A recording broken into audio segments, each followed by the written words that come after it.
Irmãos, vamos abrir a palavra do Evangelho de Mateus, capítulo 16. Vamos estar fazendo a leitura do verso 16 até o 20. Mateus, capítulo 16, do verso 16 até o 20. Mas antes de fazer essa leitura, vamos ter só mais uma palavrinha de oração.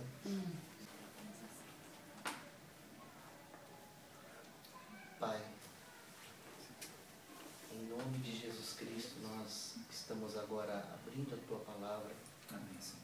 E confessamos, ó Deus, toda a nossa incapacidade, tanto de falar como de ouvir.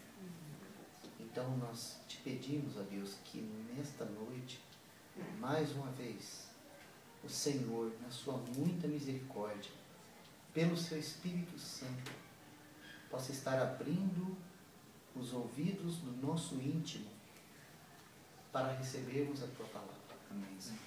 Por misericórdia, Senhor, não faça vã esse reunir para nenhum de nós.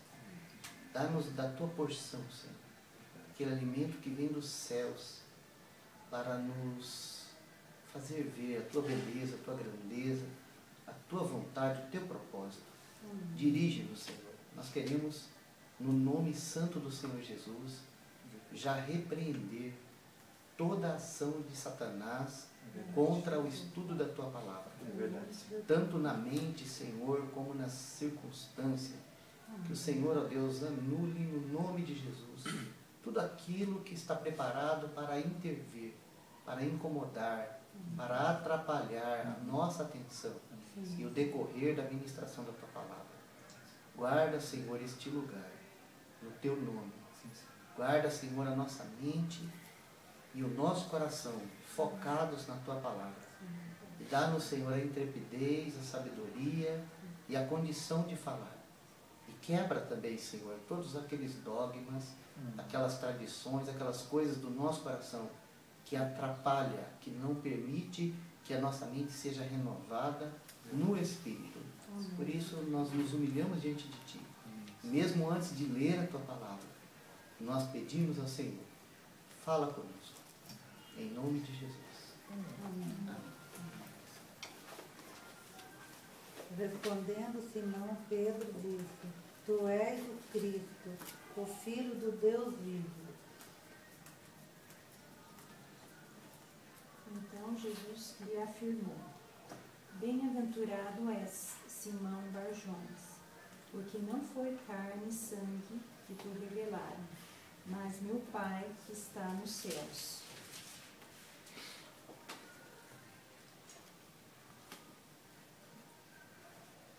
Também eu te digo que tu és Pedro, e sobre esta pedra edificarei a minha igreja, e as portas do inferno não prevalecerão contra ela. Dar-te-ei chaves do reino dos céus. O que ligares na terra terá sido ligado nos céus, e o que desligares na terra terá sido desligado nos céus. Então advertiu os discípulos de que a ninguém dissessem ser ele o Cristo. Amém.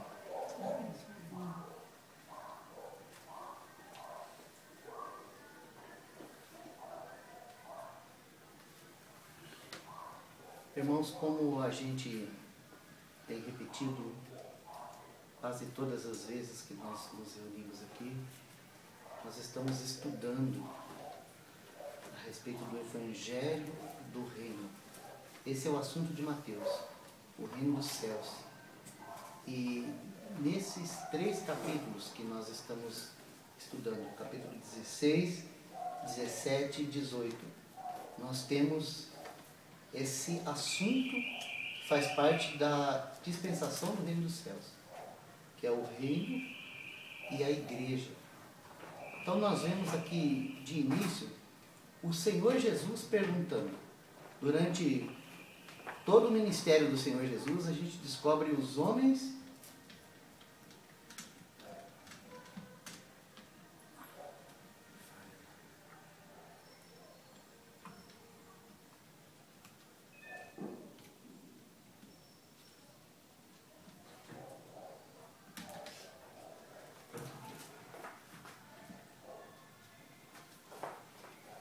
os homens perguntando ao Senhor.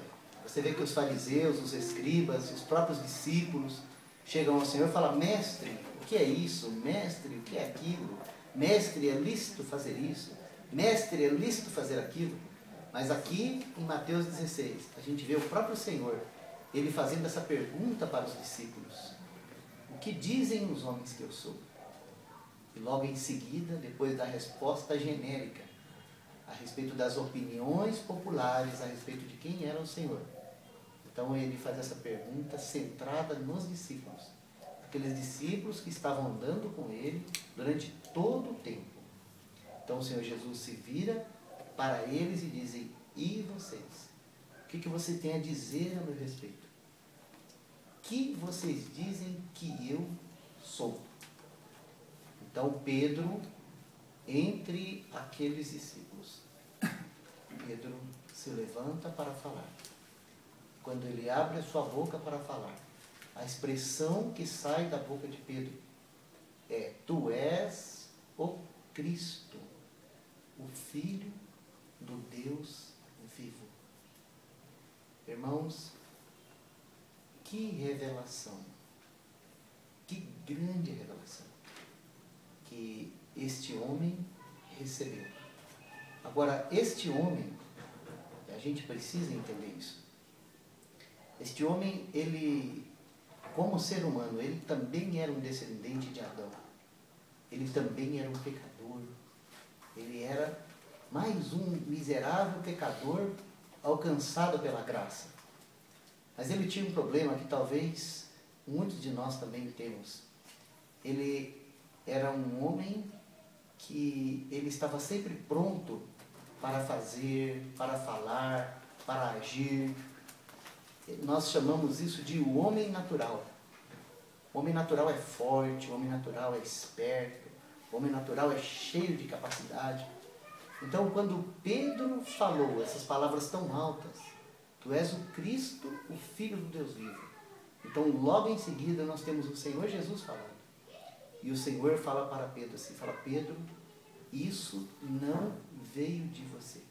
Você fala assim: bem-aventurado és tu, Simão Bar-Jonas. Essa palavra Bar-Jonas significa, em nosso linguajar, filho de João ninguém. Por que filho de João ninguém? Porque ele vinha lá da mesma descendência de Adão. Ele não era um ser especial. Sabe, às vezes nós conhecemos alguns irmãos que são assim mais direcionados para o lado do calvinismo, e esses irmãos, eles acreditam que o cristão, ele já nasceu especial, já nasceu assim com o nome dele já separado do resto da humanidade para um dia ser salvo. É muito triste isso, porque quando você pensa assim, você reduz a salvação do Senhor Jesus a um grupo de gente especial. Mas olha, irmãos, nós temos que entender uma coisa.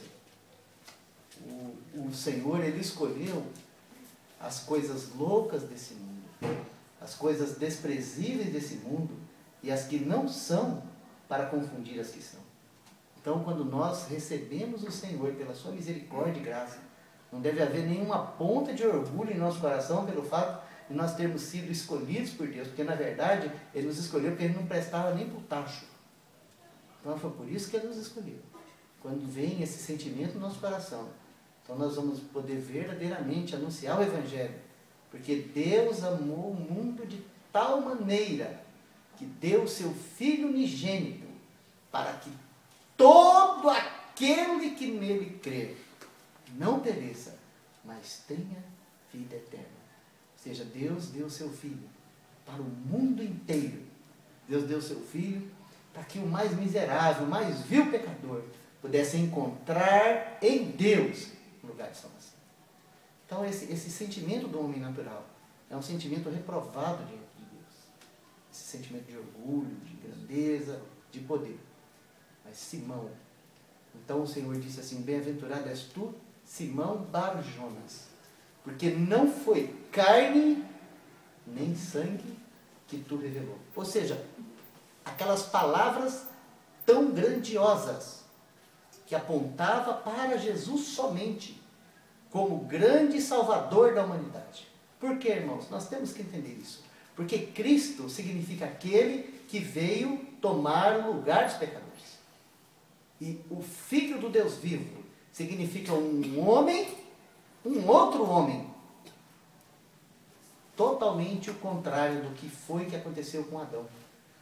Porque o primeiro homem, Adão, ele também foi feito pelas mãos de Deus. Ele foi gerado por Deus.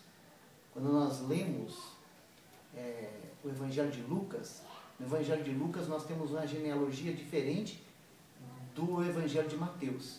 Porque no Evangelho de Mateus, o objetivo do escritor é apontar para Jesus como o filho de Davi, ou seja, o rei, e como o filho de Abraão, ou seja, o Cristo, o prometido. Mas no Evangelho de Lucas, não. No Evangelho de Lucas, o desejo do Espírito Santo, através do Evangelho de Lucas, é nos mostrar o Senhor Jesus como o homem perfeito, o novo homem, criado na justiça, santidade e da verdade. O novo homem. Então, se nós formos lá no Evangelho de Lucas, no capítulo 4, nós vamos encontrar uma genealogia. Lucas, capítulo 3, essa genealogia ela começa no verso 23 e ela termina no verso 38. Eu vou ler só o verso 23 e o 38, para a gente não ficar assim, muito perdido nessa questão de genealogia, né?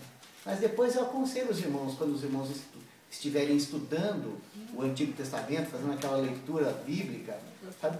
Os irmãos darem uma paradinha e ler essas duas genealogias. Que daí você vai entender a importância de cada personagem do Antigo Testamento. Porque às vezes tem um personagem no Antigo Testamento que você nem entende o porquê que está citando ele lá. E aí você descobre que foi necessário que acontecesse aquilo, para que o Cristo viesse daquela linhagem. Então é muito precioso esse estudo. Lucas 3, 23 diz assim, olha: e o mesmo Jesus começava a ser de quase 30 anos, sendo, aí tem entre parênteses, né? Sendo assim, como que ele era tratado, né? Como se cuidava. Filho de José. E José de Eli. Agora vamos lá ao verso 38. Isso. O último verso do capítulo 3. E aqui fala assim, ó: e Cainã de Enos, e Enos de Sete, e Sete de Adão, e Adão de Deus. Então, a finalidade dessa genealogia aqui é mostrar que o Senhor Jesus, o nosso Senhor Jesus, ele tem uma genealogia. Então, quando Deus criou o homem, o primeiro homem, Adão, lá no Éden, Deus tinha um propósito para esse homem. E esse homem caiu no pecado. Se tornou um ser separado de Deus. E Deus, na sua infinita misericórdia e graça, Ele nos deu um novo homem. Lá em 1 Coríntios 15, do 45 até o 50. Assim está também escrito: o primeiro homem, Adão, foi feito em alma vivente, o último Adão em espírito vivificante. Mas não é o primeiro o espiritual, senão o animal, depois o espiritual. O primeiro homem da terra é terreno, o segundo homem, o Senhor, é do céu. Qual o terreno, tais são também os terrenos, e qual os celestiais, tais também os celestiais. E assim como trouxemos a imagem do terreno, assim traremos também a imagem do celestial.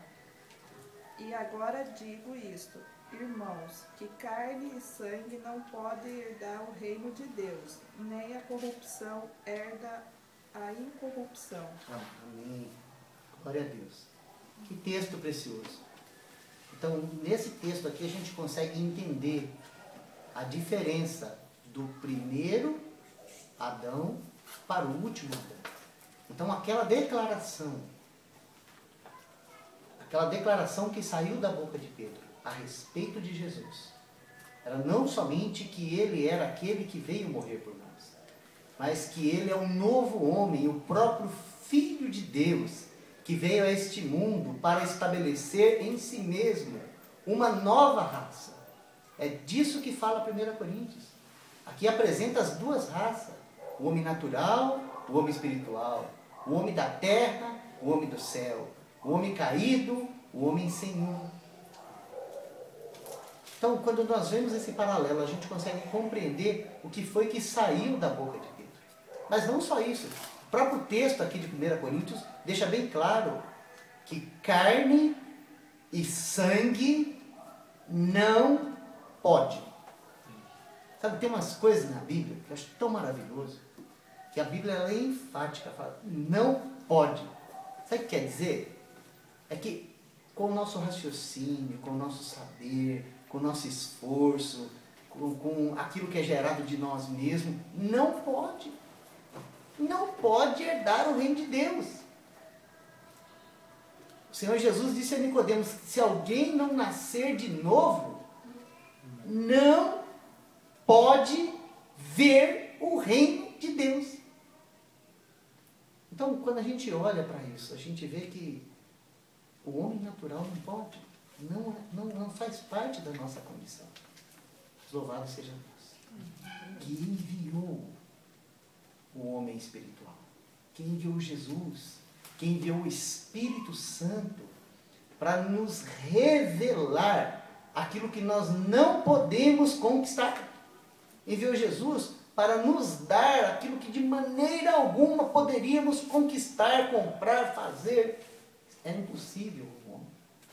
Então, esse texto de Mateus 16, nós vemos, por um lado, essa maravilhosa revelação.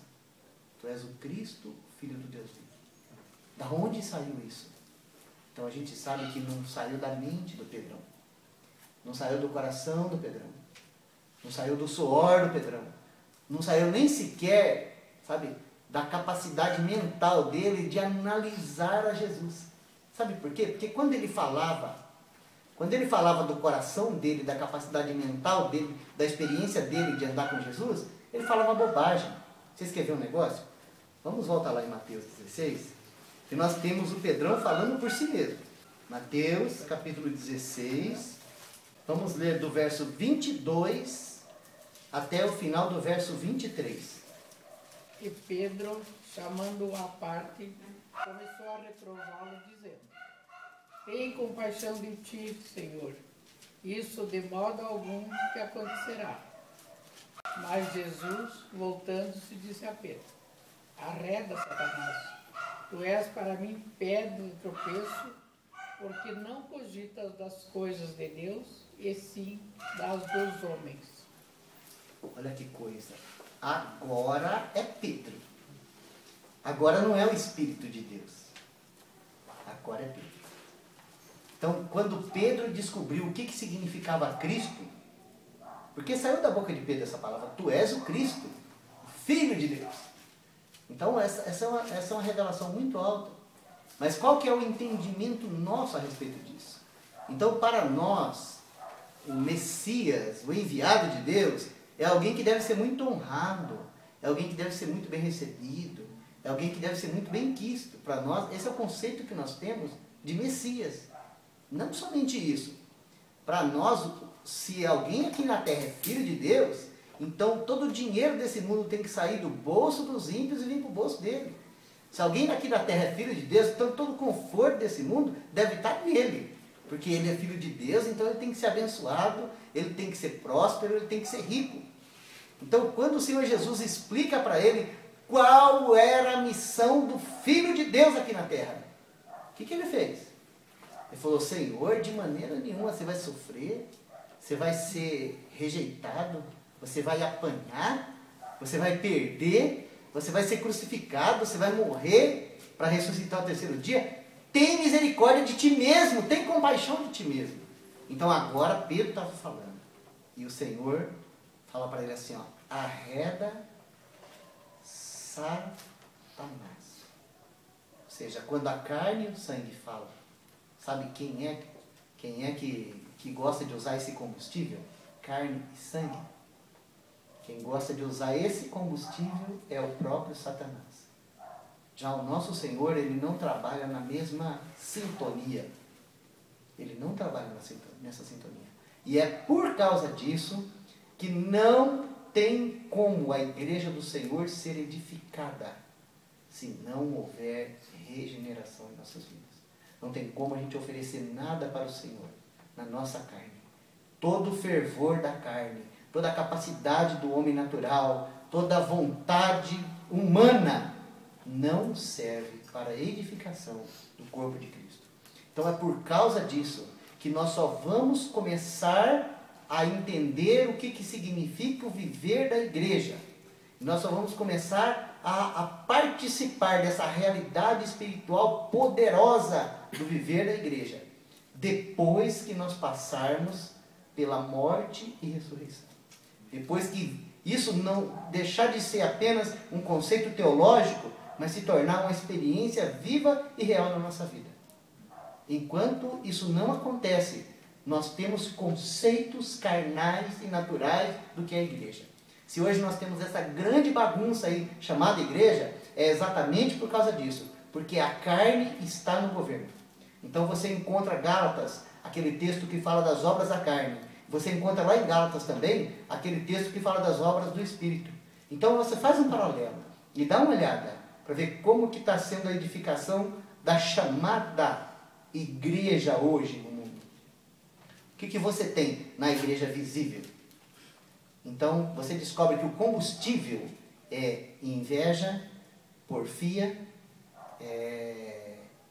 heresia, prostituição, divisão. Tudo isso faz parte do combustível, do funcionamento da chamada igreja hoje pelos homens.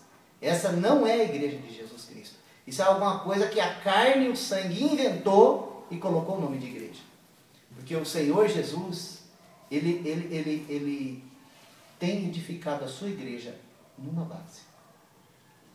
Cristo, o Filho de Deus vivo. Esse é o alicerce. Ninguém pode pôr outro fundamento. Vocês querem ver? Vamos ler um pouquinho da palavra. Vamos lá em 1 Coríntios, capítulo 3, versículo 10 e 11. Segundo a graça de Deus que me foi dada, lancei o fundamento como prudente construtor, e outro edifica sobre ele. Porém, cada um veja como edifica, porque ninguém pode lançar outro fundamento, além do que foi posto, o qual é Jesus Cristo. O apóstolo Paulo, ele tinha uma missão como apóstolo. E a missão dele, como apóstolo, o chamamento dele como apóstolo, era fundar igrejas. Foi isso o chamado desse apóstolo. É por isso que quando a palavra de Deus fala da igreja, ela fala que Deus pôs na igreja primeiro apóstolos. Às vezes a gente acha estranho isso, né? A gente acha que primeiro tinha que ter nascido de novo, né? Aí depois surgiria ali a liderança. Não. Primeiro apóstolos. Então o Senhor, antes de existir a igreja, de ser manifestada essa realidade espiritual que é a igreja, o corpo de Cristo, ele chamou homens, ele juntou aqueles homens, chamou aqueles homens de discípulos, e ele treinou aqueles discípulos. E sabe como que ele treinou aqueles discípulos? Ele levou cada um deles ao fim de si mesmo. Levou cada um deles à mais completa frustração de todos os seus projetos e planos e vontades. Para que depois, no dia de Pentecostes, aqueles homens que já haviam desistido de fazer alguma coisa, sabe, serem cheios do Espírito Santo e puderem dar início a esse ministério tão precioso que é o apostolado. Então, quando aqueles homens saíram para pregar o Evangelho, eles não tinham a doutrina como base, eles não tinham eles como base, eles não tinham a necessidade humana como base. Na verdade, eles tinham um fundamento só: Jesus Cristo, o Filho do Deus vivo. Então, onde eles chegavam, eles anunciavam em Jesus Cristo a ressurreição. Eles anunciavam em Jesus Cristo o perdão dos pecados. Eles anunciavam em Jesus Cristo a vida eterna.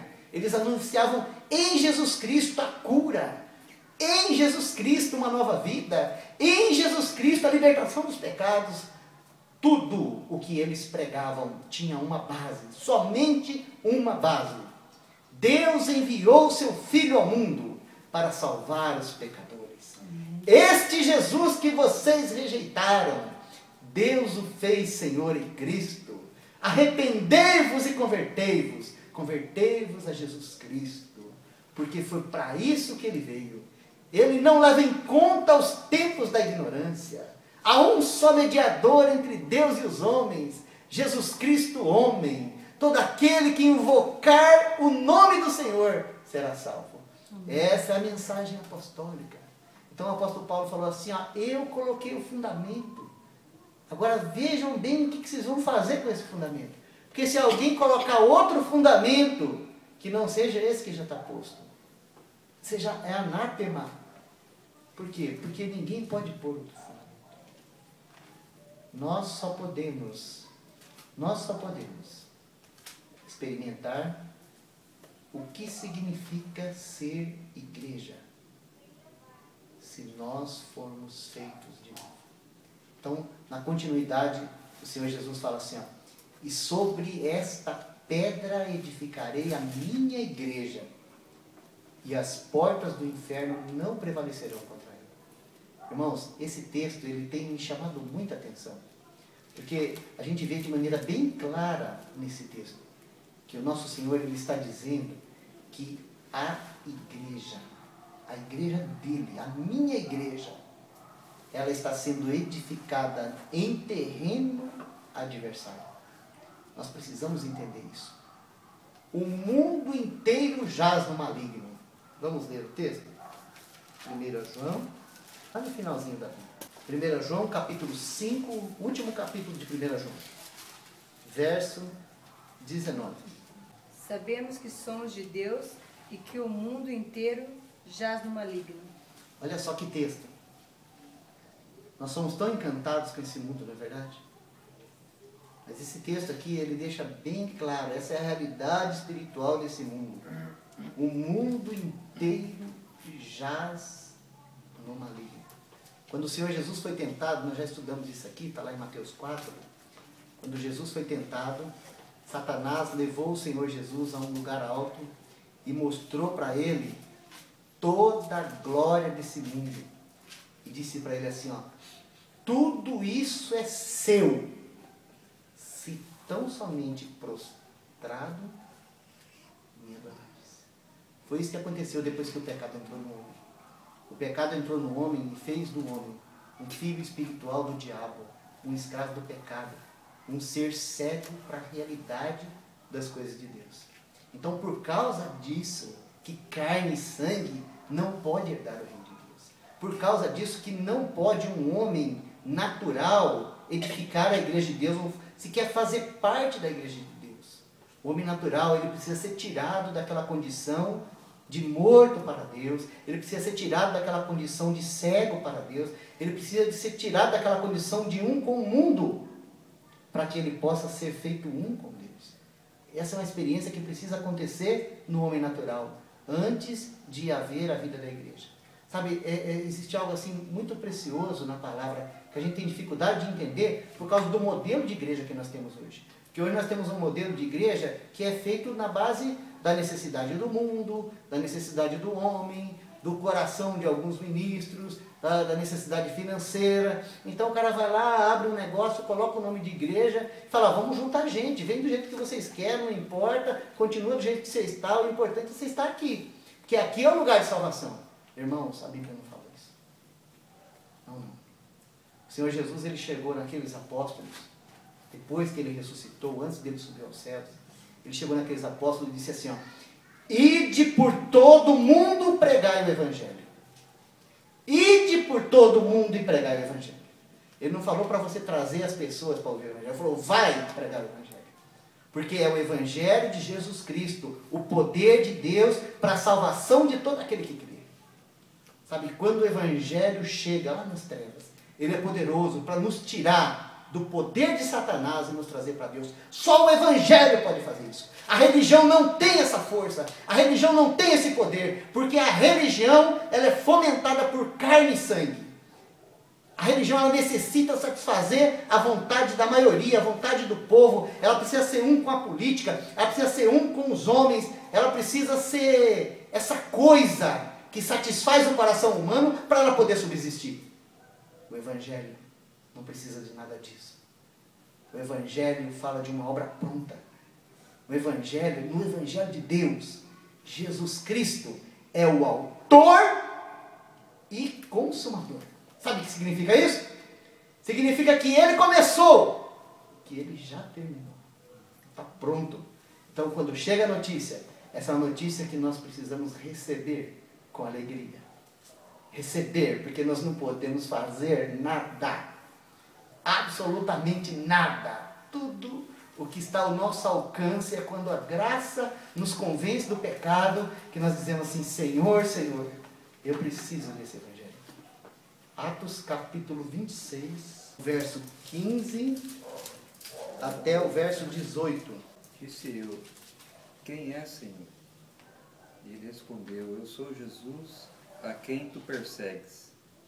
Mas levanta-te e põe-te sobre teus pés, porque te apareci por isso, para te pôr por ministro e testemunha tanto das coisas que tens visto, como daquelas pelas quais te aparecerei ainda, livrando-te deste povo, dos gentios, a quem agora te envio, para lhes abrires os olhos e das trevas os converteres à luz, e do poder de Satanás a Deus, a fim de que recebam a remissão de pecados, herança entre os que são santificados pela fé em mim.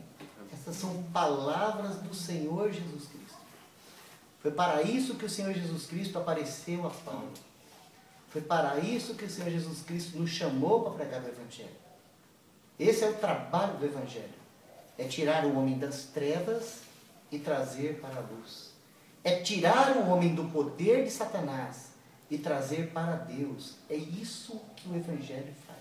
É assim que começa a vida cristã. A vida cristã não começa quando a gente começa a participar de um grupo de estudo. A vida cristã começa quando o Espírito Santo nos tira das trevas e nos coloca na luz. Quando o Espírito Santo nos tira do poder de Satanás. Lembra quando Pedro agia no homem natural? Qual que era o poder que estava lá? Irmãos, eu não vou ler o texto agora, mas eu só vou citar porque o tempo está correndo e eu nem entrei ainda no assunto que nós vamos estudar hoje. Mas, louvado seja o Senhor, de repente a gente deixa para a semana que vem, né? Mas Pedro, certa vez teve que ouvir isso do Senhor. O Senhor falou para Pedro assim, Pedro, Simão, Simão, Satanás pediu para te peneirar. E eu tenho orado por você. Mas quando você se converter, fortalece os teus irmãos. Pensa numa coisa dessa. Pensa numa coisa dessa. Esse homem já andava 3 anos com o Senhor. O Senhor falou assim, quando você se converter. Sabe por quê, irmãos? Porque Pedro já havia recebido o Senhor como o Messias. Ele já havia recebido. Só que ele queria viver a vida cristã dele, do jeito dele. Ele achava que todos podiam abandonar o Senhor, menos ele. Porque ele confiava na força dele, na convicção natural dele, naquilo que ele nasceu de berço, com aquela característica dele. Ele falou, não, eu posso. Então o Senhor falou para ele assim, você vai ter que me negar 3 vezes, para você saber quem é você. Para você saber que não dá para você isso quando te converteres. Por isso, meus irmãos, nós precisamos entender. Quando o Senhor Jesus fala assim, eu edificarei a minha igreja sobre essa rocha, e as portas do inferno não prevalecerão contra ela. Ele não está falando de Pedro, não está falando de mim, nem falando de você. Ele está falando do novo homem que foi criado na santidade da verdade. Ele está falando dele mesmo, Jesus. Ele é a rocha da nossa salvação. O Salmo 40 diz isso. O Salmo 40 é maravilhoso. Fala assim: eu esperei com paciência no Senhor. Ele ouviu o meu clamor, né?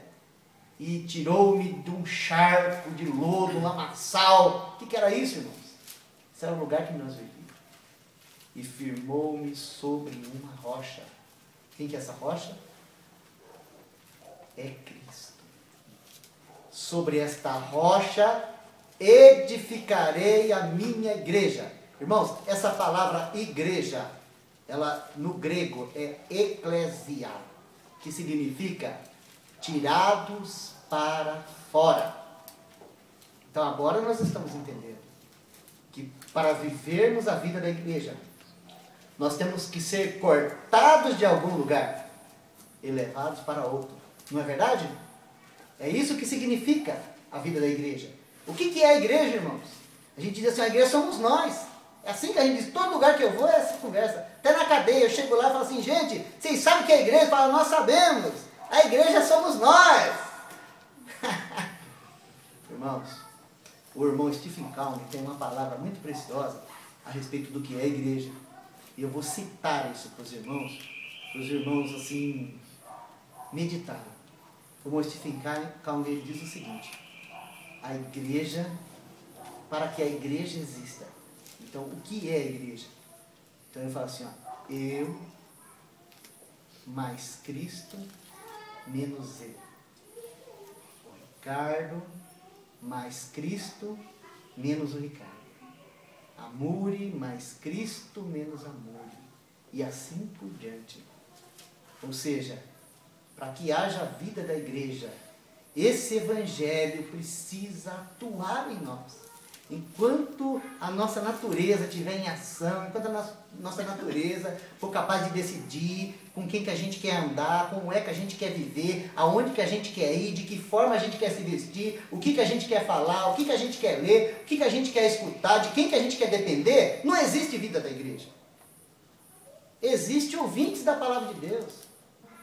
A vida da igreja, ela só pode começar quando acontece essa situação de tirados para fora.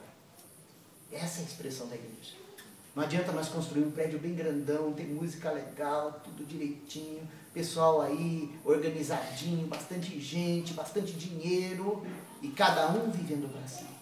Não adianta nada disso. Isso não é igreja. Nunca foi, nem nunca será. Se você for lá em Atos dos Apóstolos, capítulo 4, e ler lá a respeito da igreja, lá você vai encontrar uma expressão clara do que é a igreja. E sabe como é que fala lá? Olha só, presta atenção no que eu vou dizer aqui. Ó. Da multidão dos que criam, era o coração e a alma. Ninguém tinha nada propriamente seu. Não havia necessitados. Todos viviam a vida comum, comiam junto, sabe, com o coração alegre, dando graças a Deus por tudo, na comunhão, no partir do pão, nas orações. E o que mais? Então, irmãos, a gente vê lá de maneira muito rica e preciosa que o Senhor ia acrescentando na igreja aqueles que iam sendo salvos. Olha só. Quem que o Senhor acrescentava à igreja? Que coisa maravilhosa, né? Então era o Senhor que acrescentava à igreja. Não era a necessidade de encher a igreja, não. Era o Senhor que fazia. Então, como nós desejamos isso? Eu estava lendo, sabe, um texto, acho que vai dar tempo da gente ler, que nos ajuda a entender um pouco isso. Está lá no Antigo Testamento, e é um tipo, lá quando Salomão está construindo o templo. Vamos dar uma olhadinha lá? 1 Reis, capítulo 6, versículo 7. Edificava-se a casa com pedras já preparadas nas pedreiras, de maneira que nem martelo, nem machado, nem instrumento algum de ferro se ouviu na casa quando a edificava. Esse texto aqui está falando da edificação do templo. Então, Salomão, ele é um tipo de Cristo. E Davi, ele teve um desejo de construir uma casa para Deus. Davi teve esse desejo no coração. E quando ele teve esse desejo no coração, isso está lá em 2 Samuel. Quando ele teve esse desejo no coração, ele compartilhou com um profeta, e o profeta falou assim, pode edificar. Foi embora. Mas quando o profeta ia indo embora, Deus falou com o profeta que Davi não podia edificar a casa para Deus. Então, o profeta voltou e falou para Davi, falou assim, olha Davi, você não pode edificar uma casa para Deus. Mas o teu descendente edificará uma casa para Deus. E quando o Espírito Santo trouxe essa palavra para Davi, Davi ficou muito contente, que o Senhor falou para ele assim, ó, há sangue nas tuas mãos. Você não tem condição de edificar uma casa para Deus. Você é um pecador. Como é que você vai poder construir uma casa para Deus? Então, mas o Senhor encheu ele de alegria quando falou assim, ó, o teu descendente edificará a casa para mim. Eu não sei se vocês se lembram disso, mas quando o Senhor Jesus ele estava caminhando aqui na terra, então alguns pecadores o identificaram assim. Disseram assim, olha, Jesus, filho de Davi, tem compaixão de mim. Vocês já leram isso? Então, o descendente de Davi está falando dessa natureza real do Senhor Jesus. O verdadeiro rei de Israel, o rei eterno de Israel, é o Senhor Jesus. Mas Davi era homem como nós. Pensava com a nossa mente também. Então, no coração dele, quando Salomão foi entronizado rei de Israel, no coração dele estava o seguinte, o meu descendente é Salomão. Então, ele determinou que Salomão construísse o templo. Então, essa foi uma das primeiras obras de Salomão. E Salomão é um tipo de Cristo. Então, Salomão edificou essa casa de cedro. Então, ele colocou essa estrutura de pedras e edificou essa casa de cedro. E essa casa, ela foi decorada com ouro. E ela foi, nossa, a coisa mais linda. Foi uma das obras mais maravilhosas daquela época. Esse templo que Salomão fez em Israel. E esse templo ele é uma figura dos céus. Ele é uma figura da igreja. Porque o que é a igreja, irmãos? Nós precisamos entender uma coisa. A igreja é os céus na terra. Alguém perguntar para você assim, o que é a igreja? Você tem que entender. A igreja de Jesus Cristo é os céus na terra. Por isso que quando o Senhor está falando para Pedro lá, a respeito da edificação da igreja, ele fala assim, ó, te darei as chaves do reino dos céus.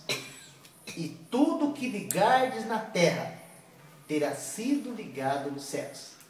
E tudo que desligardes na terra terá sido desligado nos céus. Ou seja, sabe, a gente tem resistido muito a essa questão do viver da igreja. Porque para que haja o viver da igreja, a gente sabe que é preciso que haja uma consagração, é preciso que haja uma entrega, é preciso que haja uma dependência, é preciso que haja uma manifestação do Espírito Santo. Quando a palavra de Deus fala, ó, tudo que ligardes na terra terá sido ligado nos céus. Sabe, existe um entendimento muito ruim a respeito disso. Por falta de revelação do que é a igreja. A gente acha que não pode sair determinando as coisas aí, que Deus é obrigado a pegar nossas ideias e escrever lá no céu. Mas o texto é bem claro. Terá sido ligado. Tem tradução que fala será ligado. Mas o correto é terá sido ligado. Por quê? Porque a igreja, como uma embaixada celestial, ela deve, em comunhão com o Espírito, conhecer a vontade de Deus estabelecida nos céus e trazê-la para a terra. Por isso que naquela oração diz assim, ó, assim na terra como nos céus. Porque essa é a realidade da igreja. Então, quando o Senhor fala assim aí de expulsar os demônios, quem pode expulsar demônio, irmãos? Qual homem na carne e sangue tem essa condição? Por que os demônios têm que ir embora? Porque os céus estão ali, a autoridade celestial. Por que as enfermidades têm que bater retirada? Por causa da autoridade celestial. Como que o evangelho é pregado, e no momento que o evangelho é pregado, mesmo aqueles macumbeiros, aqueles feiticeiros, aqueles homens abomináveis que viveram a vida inteira distante de Deus, tem condição de ouvir a palavra e crer no evangelho. Eu me lembro, irmãos, que quando o Senhor me salvou, 1 minuto antes de eu receber o Senhor, havia uma multidão de potestade, de demônios buzinando na minha orelha, um monte de coisa, que eu tinha que me suicidar, que eu tinha que isso, que eu tinha que aquilo, que eu não podia gostar daquele negócio, que eu não podia nem entrar naquela reunião, que aquilo ali não era lugar para mim. Mas no momento em que eu recebi o Senhor, era como se, sabe, um grande exército celestial botasse para correr toda aquela casca do inferno que vivia me carregando para o inferno. Então esse é o poder dos céus na terra. Isso é a igreja.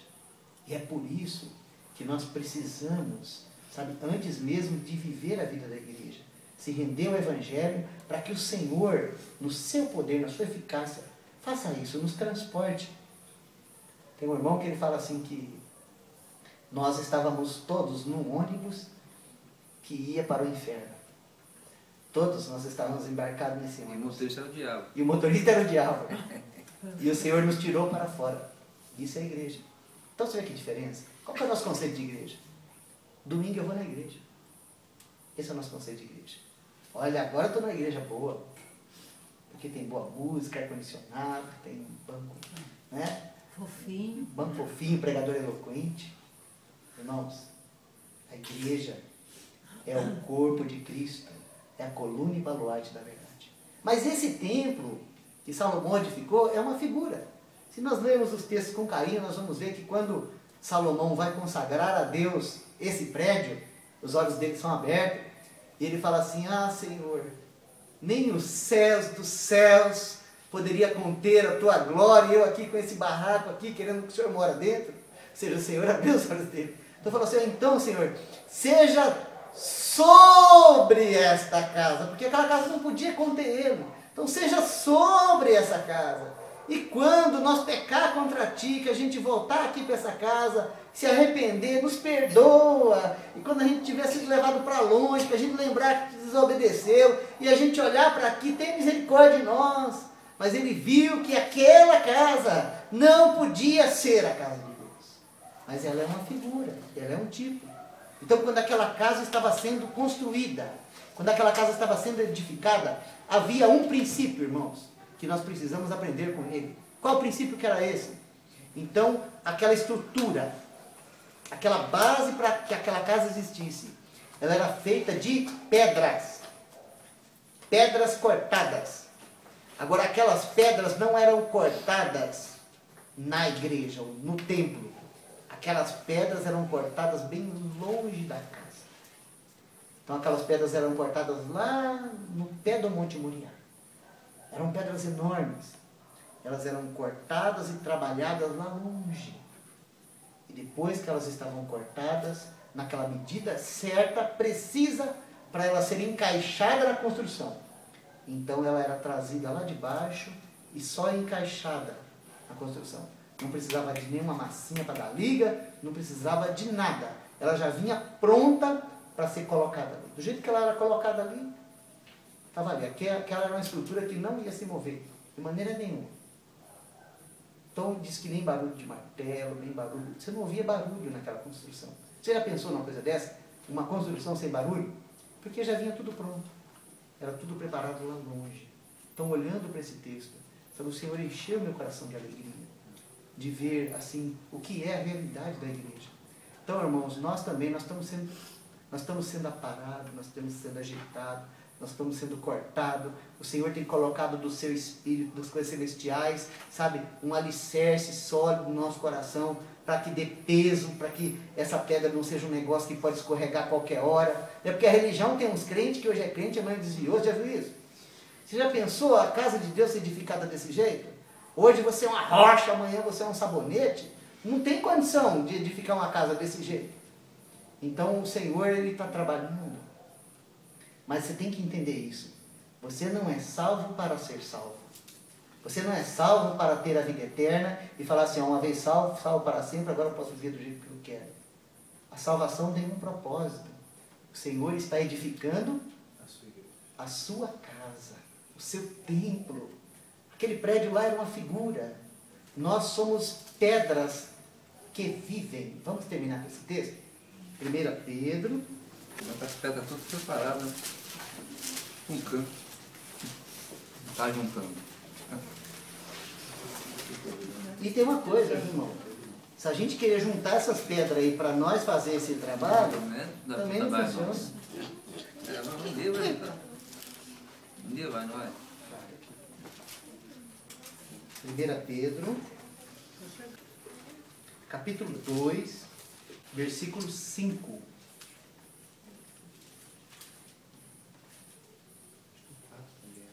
Oi? O 4 e 5? Então vamos ler o 4 e 5. O irmão Ricardo sugeriu, nós lemos o versículo 4 e o versículo 5. Então quem lê para nós os dois. 1 Pedro, capítulo 2, versos 4 e 5. Chegando-vos para ele, a pedra que vive, rejeitada, sim, pelos homens, mas para com Deus eleita e preciosa.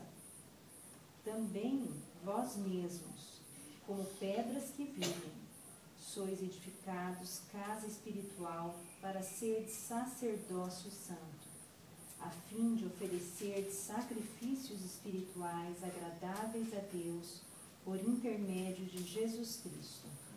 Aleluia. Olha só, o Senhor Jesus, Ele dá a sua própria vida para nós. É só nós chegarmos ali. Sabe, a gente olha para a nossa aparência e fala, eu não posso, para mim não dá. É verdade. Mas é só nós chegarmos para Ele. Ele é a pedra viva. Mas quando nós nos chegamos para Ele, com o coração sincero, e o recebemos, e cremos, e buscamos, sabe, ser achado nele, permanecemos nele, como diz o apóstolo Paulo, até Cristo ser formado em vós. Então, qual que é o resultado disso? Olha o peso dessa palavra. Nós também, como pedras vivas. Esse é o objetivo do Evangelho. Sabe, o Senhor, o novo homem, o homem do céu, ele se deu para nós, não para nós edificarmos uma religião, não para nós edificarmos um clube social para nós mesmos, buscar nossa satisfação. Não para nós, sabe, ficarmos aí vivendo, como disse o Valdir aí, como pedras separadas, né, cada uma no seu canto. Não. O propósito de Deus é que nós fôssemos um sacerdócio santo. O propósito de Deus, tão maravilhoso para nós, sabe, é nos edificar a sua casa. Então fala assim, ó, vós também como pedras que vivem, sois edificados. Lembra do texto? Eu edificarei a minha igreja, e as portas do inferno não prevalecerão contra ela. Esse texto é muito claro. Chegando para Ele, sois edificados. Nós não podemos edificar, nós podemos chegar a Ele. Senhor, eu quero, Senhor, eis-me aqui. Senhor, eu me entrego a Ti. Chegando para Ele, pedra viva. Nós também, como pedras que vivem, sois edificados, casa espiritual para Deus. E o Senhor tenha misericórdia de nós e continue abrindo os nossos olhos para a gente ver o quanto o Senhor deseja isso. Porque, para falar bem a verdade, irmãos, a gente quer o resultado. Oh, que eficácia! Trazer o céu para a terra. Agora eu sou um agente celestial, eu vou trazer o céu para a terra. Todos nós, de fato, queremos isso. Mas, irmãos, sabe o que nós não queremos? Nós não queremos ser trabalhados, ser cortados, ser aparados, ser ajeitados de tal forma que nós possamos ser colocados um sobre os outros, um embaixo dos outros, um ao lado dos outros. Porque é assim que você edifica uma casa. Olha esses tijolinhos assim, ó, que coisa linda tá esses tijolinhos, né? Olha. Tudo juntinho, né? Um por cima, um por baixo. Você não consegue definir qual que é o mais bonito, qual que é o mais feio, qual que é o maior, qual que é o menor. E isso é tijolo, isso aí é só uma imitação. O Senhor está falando de pedra, pegar pedra bruta que nem Ele nos pega e nos deixar de uma maneira que nós podemos viver junto. Já pensou nisso? Esse é o desejo de Deus. Isso é a igreja. O Senhor tem misericórdia de nós e abre os nossos olhos para nós vermos a importância disso para o Senhor e para nós também. Amém?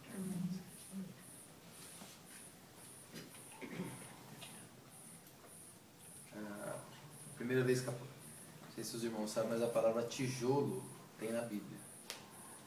E a primeira vez que essa palavra aparece na Bíblia é lá em Gênesis, no primeiro livro, no capítulo 11, onde o homem construiu uma torre, a Torre de Babel. a primeira ideia que eles tiveram, falaram, vamos fazer bastante tijolos e vamos edificar uma torre. Então, o homem queria chegar até Deus. Então, esse é o modelo artificial. Por isso que Deus pega pedras. E um texto que... Um dos primeiros textos assim, que eu me despertei foi aquele texto lá de Atos 7,48, que diz assim, que Deus não habita em templos feitos por mãos de homens. Aí eu pensei, mas como assim? Como não habita? Mas isso era bem jovem ainda. Meninão ainda. E aquela interrogação ficou na minha mente por muitos e muitos anos. Como que a Bíblia diz que Deus não habita em templos feitos por mãos de homens? Exatamente. É porque o que o homem necessita é a glória de Deus. Então ele deseja mesmo fazer uma casa. Então quando ele disse lá para Samuel, né? O teu descendente, falou para Davi, o teu descendente fará a casa. Todo mundo achou que era Salomão. Mas o descendente era, como o irmão Jonas citou aqui, Jesus Cristo, Filho de Deus. Ele fez a casa. Então ele também, Jesus, disse assim, ó, eu vou destruir essa casa e em 3 dias eu vou reconstruir. Ah, foi a gota d'água. Os judeus falaram assim, vai destruir o templo de Salomão? Não vai passar essa geração.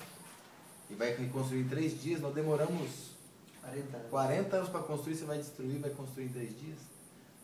Claro que não se entende material, essas coisas com mente humana. Nós precisamos da mente do Senhor para entender que Ele fez na sua ressurreição. Ele quis nos dar uma nova vida. E Ele habita em todo aquele que nele crê. Amém.